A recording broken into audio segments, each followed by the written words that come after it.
Well, say go. This is Big House, Guanalacqua. These are probably the most important chapters, the next couple of chapters, that I will put on this documentary.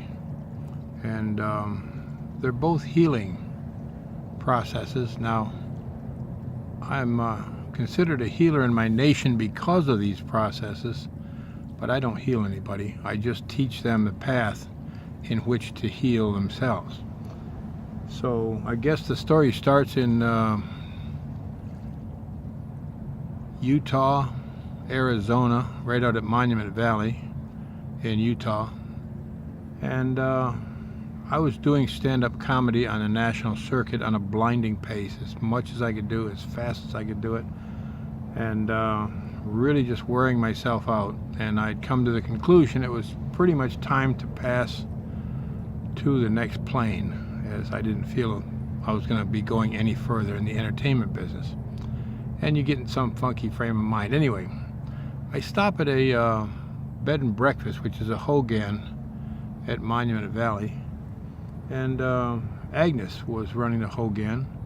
I rented it for a few days and thought that's the perfect place to introduce myself to the handgun that I was carrying. The second evening, she came in to give me some coal and some firewood and set up what I was going to have for breakfast. And she took one look in my eyes and said, "What the heck are you doing?" And at that point, Agnes slapped me upside the head so hard I saw stars, but she never lifted a finger. She never touched me, just mentally. And it sort of floored me. I'm thinking, dang, what kind of power does this woman have? She says, "Well, what are you doing? You have a job to do out here and you're ignoring it." And I says, in ignorance, I kind of know what she was saying, but I made believe I didn't. I said, "I don't know what you're talking about." She says, "Yes, you do." She says, "Your job's to teach people to heal themselves." Well, this is the process she taught me. And she says, first, you need to heal yourself.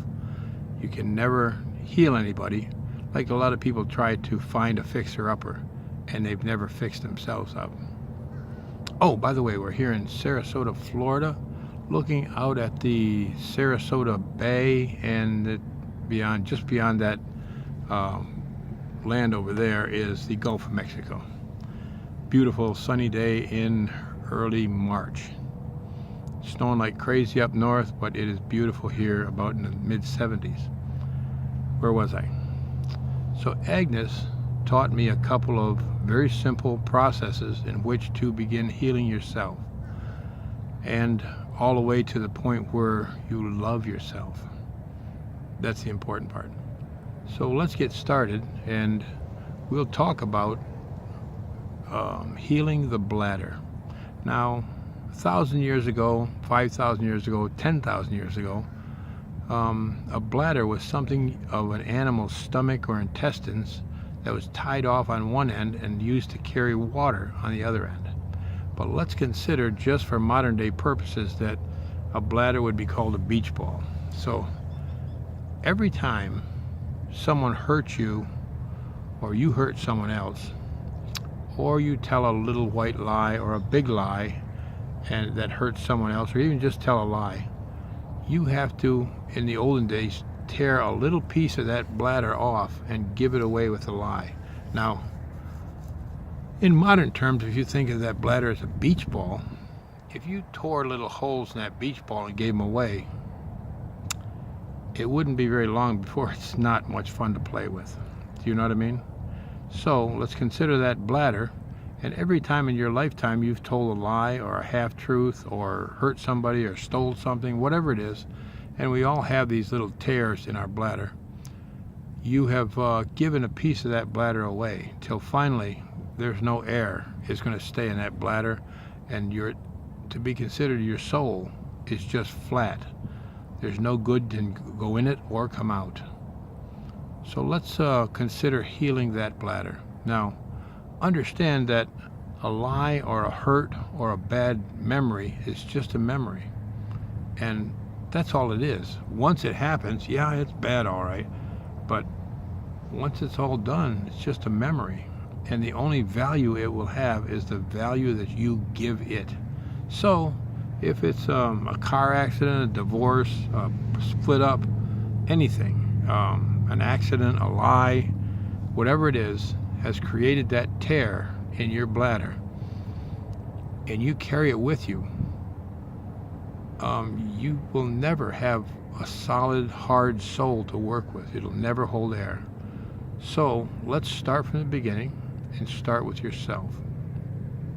You will sit there and look at the man in the still water. Now, we talked about this once before. 1,000 years ago, wasn't any such thing as a mirror.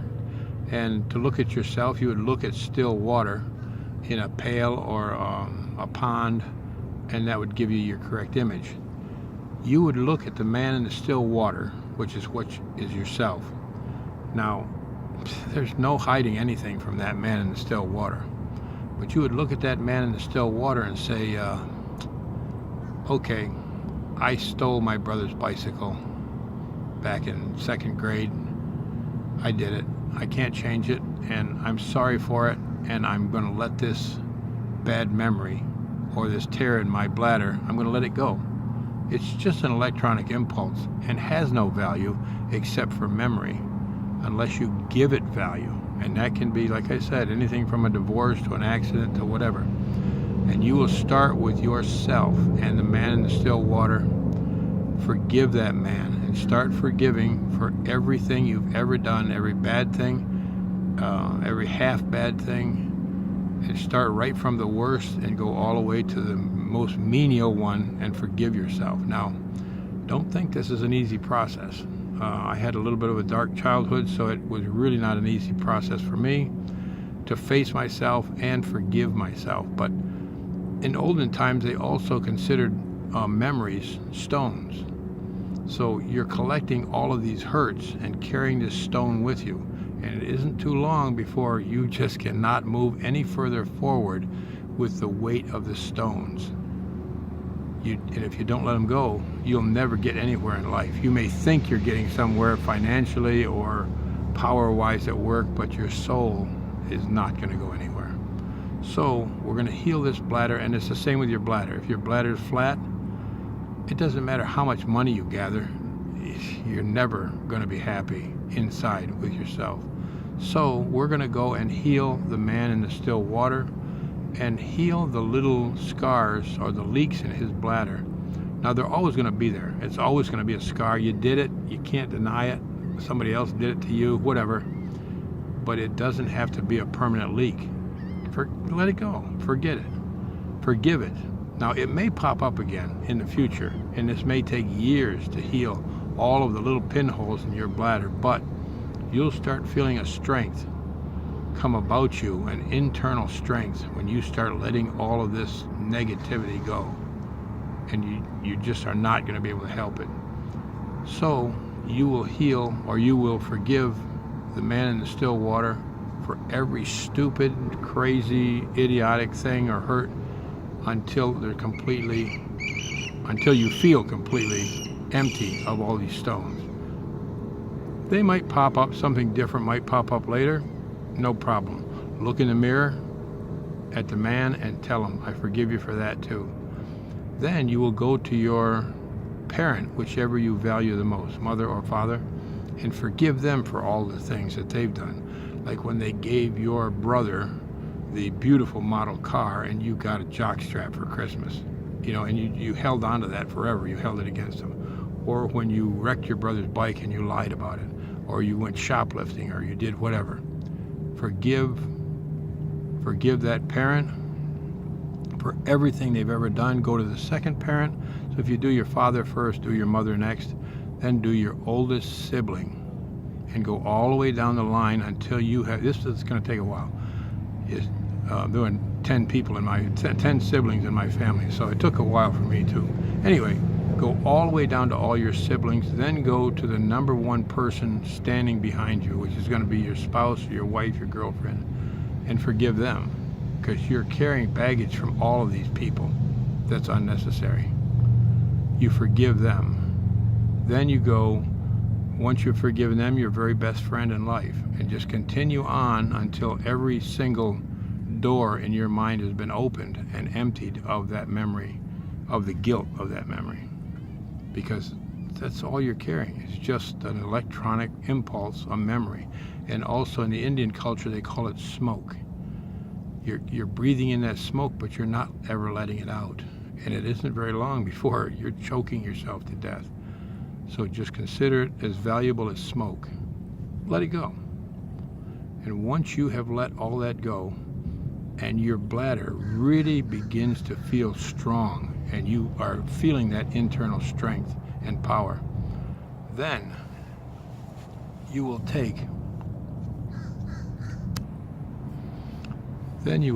and sit down with the man in the still water again, because you are starting to feel a huge emptiness inside in your soul. Your soul's getting harder, but all of that negativity that is in place in your soul needs to be filled.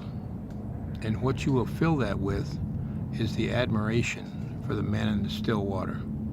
So as you're looking at the man in the mirror, you're staring at him and realizing you can't lie to him. You can't deceive him. He knows who you are. He knows your faults. He knows your good points. And you're not going to deceive him. So learn to admire him, all right? Admit you've got some faults. Admit your hair looks like mine some days. You are too tall, too short, too fat, too gay, too whatever. Doesn't matter. Admit it to the man in the still water. You need to admit this just to bring it to the table. Then, if you've got the guts from there, you will look at the man in the still water without looking away. You stare him straight in the eye, and you will say to him or her, I think I like you. You're not such a bad person.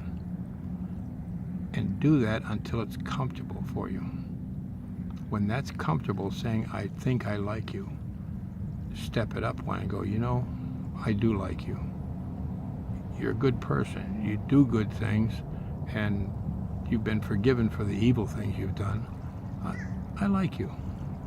Step that up all the way to the point where you can look that man in the still water right straight in the face without looking away and say,